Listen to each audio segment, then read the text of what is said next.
네, 여러분 안녕하세요. 가을바람입니다. 오늘은 아이온큐 3분기 실적 발표 확정 날짜가 나왔고요. 여기서 우리가 어떤 점들을 좀 봐야 할지에 대해서 정리를 먼저 해보도록 하겠습니다.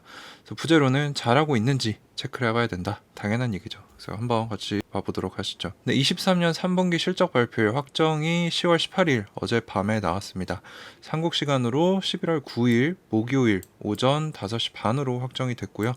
여느 때처럼 제 유튜브에서 라이브로 실시간 번역을 진행을 할 거고, 마치면 바로 요약 영상 만들어서 업로드할 예정입니다. 실제로 들어와 보시면 어떤 분위기인지, 또 제가 생각하는 것들도 중간중간에 말씀을 드리니까 오시면 많이 도움이 됩니다. 그래서 라이브도 많이 봐주시고 영상도 올라오면 같이 공부해 보시면 투자에 도움이 되실 겁니다. 네, 아이온큐 실적 발표 지켜봐야 할 점들이 여러 개가 있는데, 일단 3분기 예상 매출은 4.8에서 5.2 밀리언 정도 예상을 하고 있습니다.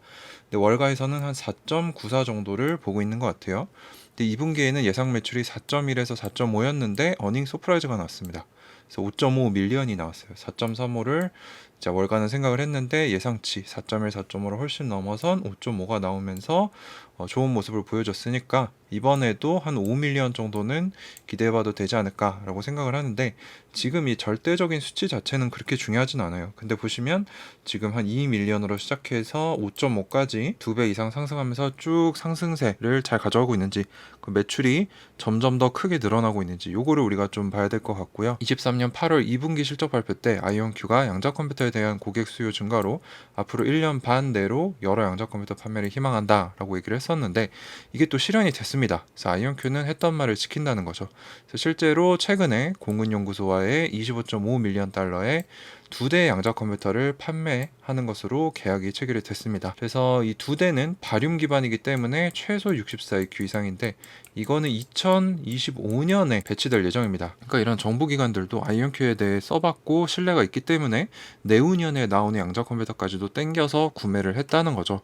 그래서 이런 부분이 상당히 중요하다라고 볼 수 있습니다. 다른 기업들은 아직 판매를 못했고, 판매를 한 리게트 같은 경우도 기초적인 장치만 판매를 했기 때문에 이런 면에서 독보적이다라고 저는 분석을 하고 있는 거죠. 23년 예상 매출은 한 19밀리언 달러 내외를 왔다 갔다 하는데, 1분기에는 이것보다 조금 낮았습니다. 그래서 2분기에서 소폭 상향을 했는데, 이걸 앞으로 잘 달성하는지 봐야 될 것 같고, 이제 중요한 거는 부킹스죠. 이제 아무래도 양자 컴퓨터는 최첨단 기술이기 때문에 한 번에 고객이 돈을 모두 지불하는 게 아니라 뭐 가령 2, 3년에 나눠서 할부식으로 지불을 하는데, 그 총 금액을 수주 예약 금액 부킹스라고 합니다.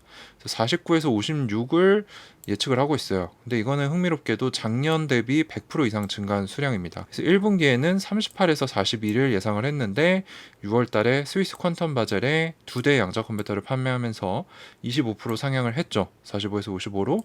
근데 2분기 실적 발표에서 또 상향을 했습니다. 그래서 그게 지금까지 왔는데, 이렇게 상향을 한다는 거는 안전빵으로 그냥 기준을 이 정도 주고 초과 달성하면 되는데, 이걸 계속 올린다는 거는 자신감이 있다라고 볼 수 있습니다. 그래서 제가 이런 면을 아이온큐에 좋아한다라고 말씀을 드릴 수 있을 것 같아요. 자, 참고로 이제 월가 같은 경우는 돌아오는 3분기 매출은 4.94, 그리고 4분기 매출은 5.74로 실제로 예측치도 꾸준히 올라가고 있습니다. 그래서 아이온큐가 잘하고 있다 라고 볼 수 있는데, 아직 EPS 같은 경우는 적자가 있는 기업이기 때문에 플러스로 아직 돌아서진 못하고 있는 상황입니다. 자, 그래서 아이온큐가 상장 시기에 제출했던 재무적 로드맵을 보면요, 21년 5밀리언, 22년 15, 23년 34. 근데 제가 여러 번 말씀드렸지만 이거는 인식된 실제 매출이 아니고요. 이 주석을 보시면은 레비뉴라고 적힌 거는 미리 받은 선금, 그리고 수주 예약 금액, 부킹스까지 포함을 한다라고 했기 때문에 실제로 따져보면은 21년을 정확히 알 수가 없어요. 22년 같은 경우는 실제 매출이 11, 그리고 부킹스가 24.5가 나왔기 때문에 실제로는 35.5를 도달을 해서 예상치 2배 이상을 달성을 했고, 올해 같은 경우도 예상 매출이 19밀리언 정도 되고 부킹스가 한 50을 좀 상회합니다. 합치면 70 정도로 예상하고 있기 때문에 역시 예상치의 2배를 도달할 것으로 보입니다. 그래서 이 최근 2개년 동안 잘하게 되면은 앞으로도 잘할 확률이 높다라고 볼 수 있겠죠. 그래서 앞으로 매출이 이렇게 기하급수적으로 늘어나면서 재무적 로드맵을 달성을 하고, 26년쯤에는 확실한 흑자 전환을 하면서 주가가 견고한 우상향을 보일 것으로 예상을 하고 있습니다. 자, 그래서 우리가 아이온큐 실적 발표에서 지켜봐야 할 점들이 여러 개가 있는데, 첫 번째는 원래 4분기 완료 예정이자 가을에 제조 시작을 예정했던 시애틀 보셀에 있는 양자 컴퓨터 제조 시설 1800평의 R&D 팀도 같이 들어간다고 했는데 상황이 어떻게 되는지 분명히 질문이 나올 겁니다. 그래서 가동이 시작했는지 요거를 좀 봐야 될 것 같고 추가 양자 컴퓨터 판매 건이 나왔는지를 살펴봐야 될 것 같아요. 이제 한 대에 거의 200억 원을 내외하는 규모이기 때문에 이게 많이 나올수록 이제 단기적인 매출은 많이 올라갈 수 있습니다. 요거를 기대를 하고 있는 거고요. 올해에만 현재 4대가 팔렸죠. 2대는 스위스에, 2대는 미 공군연구소에 잘하고 있다라고 보고 있는데 추가적으로 나오는지 살펴봐야 될 것 같고 기술적 로드맵에 대한 진전사항이 있는가, 뭐 예를 들어서 35EQ는 내년 배치고 64EQ는 내후년에 배치하겠다라고 했는데 뭐 좀 더 앞당겨서 35EQ 이미 나왔습니다, 뭐 이런 식으로 얘기해주면 더 좋은 방향이 나오겠죠. 신규 파트너십이 나오느냐, 이제 이게 왜 중요하냐면요, 파트너십이 계속 나오고 확장이 돼야 그 고객사들과 면밀히 협업을 하면서 실제로 양자 컴퓨터로 고객이 돈을 버는 사례가 나오게 됩니다. 아직은 그게 없어요. 그래서 이거를 누가 먼저 달성하느냐가 중요하기 때문에 이런 파트너십이 지속적으로 나오고 확장이 되느냐도 굉장히 중요합니다. 다섯 번째는 남아있는 현금 중요하죠. 4분기, 작년 4분기에는 540밀리언 정도, 1분기에는 525, 2분기에는 510 정도. 그래서 여기서 한 12밀리언 썼고 여기서 한 16 정도 썼어요. 그래서 조금씩 쓰는 현금은 늘어나고 있는데 509.2밀리언 달러면은 거의 7천억 원이에요. 그래서 아직까지 현금이 넉넉하다라고 하는데 혹시나 뭐 추가 자금 조달에 대해서 의견을 또 주는지가 중요하겠죠. 지난 어닝콜에서는 계속 흑자 전환까지 추가로 자금 조달할 필요 없다라고 했는데 이 부분이 또 확인이 되는지를 봐야 될 것 같고 적자 정도가 어느 정도인가 요것도 이제 중요합니다. 4분기에는 적자가 18밀리언, 1분기에는 27밀리언, 2분기에는 44밀리언, 그리고 이때 이 적자가 많이 늘었다 라는 점에서 주가가 단기적으로 하락하기도 했습니다. 그래서 적자도 늘어나지만 그만큼 매출도 늘어나면서 상쇄시키는 모습이 나와야 되고 기타 이제 어닝콜에서 경영진들이 실제 말할 때 거기서 나오는 어조나 던져주는 힌트들이 많기 때문에 거기서도 또 좋은 정보들을 얻을 수 있을 것으로 생각이 됩니다. 그래서 이런 부분들을 놓고 저희가 같이 라이브로 어닝콜을 같이 볼 예정입니다. 자, 한 가지 재밌는 점은 실적 발표 후에 애프터장에서 큰 변동성을 보이는 패턴이 종종 나옵니다. 특별히 1분기 실적 발표 때는 제가 이때 미국에 있었는데 순적자가 22년 4분기에 비해 확대되었다는 명목상의 이유로 장 후반에 마이너스 6, 7% 정도로 보였고 다음날 분장에서 마이너스 9%가 나오면서 사람들이 패닉에 빠진 생각이 납니다. 근데 그때부터 21불까지 상승을 했어요. 자, 그래서 보시면은 딱 이 시점입니다. 5월 11일, 5월 12일.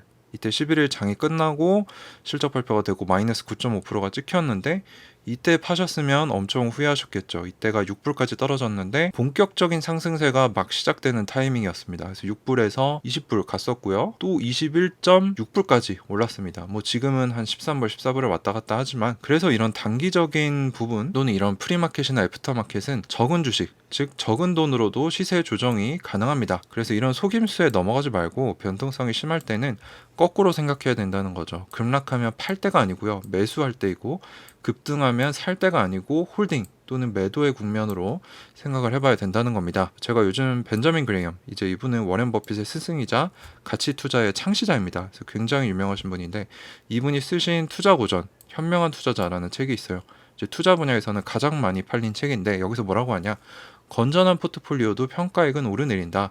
그래서 투자자는 이 평가액이 대폭 하락해도 걱정하지 말고 상승에도 흥분하지 말아야 된다. 가격은 도구에 불과하다. 그래서 주가가 상승했다고 매수하면 안 되고 하락했다고 매도해서는 안 된다. 쉽게 말하면 주가가 상승한 직후에는 매수하지 말고 하락한 직후에는 매도하지 말아라. 가격은 우리의 심리를 흔드는 존재가 아니고요.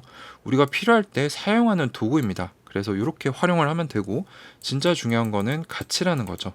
그래서 가치가 높은데 가격이 낮다. 그러면 사는 거고 거꾸로 돼 있으면 파는 거죠.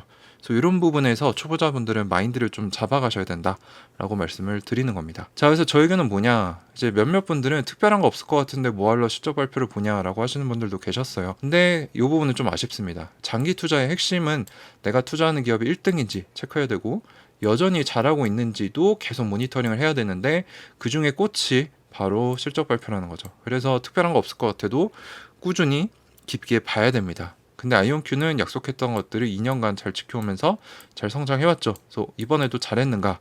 라고 체크를 해야 된다는 겁니다. 그래서 지금 관건은 오류수 정도 더 뛰어난 스펙의 양자 컴퓨터는 아닙니다. 이제 많은 분들이 착각을 하시는데 그게 아니고 누가 먼저 고객사들에게 양자 컴퓨터를 통해 돈을 벌게 해주느냐, 이게 중요합니다. 근데 아직까지 요거를 성공한 기업은 없고요. 모두가 노력을 하고 있는 거죠. 그래서 이걸 누가 하는지 우리가 모니터링할 필요가 있는 거고, 숫자는 기본입니다. 근데 숫자는 속일 수도 있어요. 그래서 그 외에 기술이나 산업 동향, 인력, 경영진 등 다양한 측면을 살펴봐야 이 개별 종목 투자에서 큰 수익을 낼 수 있다는 겁니다. 그래서 제가 유튜브에 항상 기록하잖아요. 뭐 산업 동향, 기술력, 인력, 경영진, 그리고 제 포트폴리오를 매달 증거로 보여드리고 있는데, 제가 2억으로 시작해서 반토막이 나서 1억이 됐던 때도 있는데 지금은 거의 3억을 벌었습니다. 그래서 그런 포트폴리오로 제가 증명을 하는 거죠. 숫자만 볼 게 아니라 이런 다양한 걸 봐야 된다. 그래서 우리가 뭐 애널리스트들, 전문가들, 물론 그분들의 의견 보는 건 좋지만 그분들은 겉핥기를 많이 하세요. 그래서 우리는 1, 2년 이상 꾸준히 지켜보면서 진짜 내 분야, 내가 투자하는 종목의 최고 전문가가 돼야 된다라고 여러분들께 비전을 좀 제시를 해드립니다. 그리고 그걸 하기 위해서 제 유튜브 채널 보고 또 저희 멤버십에서 같이 공부하면 충분히 도달하실 수 있을 겁니다. 네, 그래서 아이온큐 3분기 실적 발표 지켜봐야 할 것들 잘하고 있는지 같이 보자 라고 말씀을 드리면서 핵심 포인트들 짚어드렸고요. 도움이 되셨다면 구독과 좋아요, 알림 설정 부탁드리고, 제가 최근에 런칭한 가을바람의 경제력 자유연구소라는 멤버십이 있습니다. 여기서는 아이온큐 얘기만 하는 게 아니고요. 뭐 장기 투자란 무엇이고 어떻게 해야 하고 실천은 어떻게 해야 하는가, 또 제가 유망하게 보는 차세대 종목들은 어떤 것들이 있는가, 이런 것들을 같이 공부하면서 책도 읽고 시황도 보고 스터디도 같이 하는데, 관심 있는 분들은 많이 합류해 주시면 저에게 큰 힘이 될 것 같습니다. 네, 많이들 합류 부탁드리고요. 오늘 영상 여기서 마치도록 하겠습니다. 감사합니다. 가을바람이었습니다.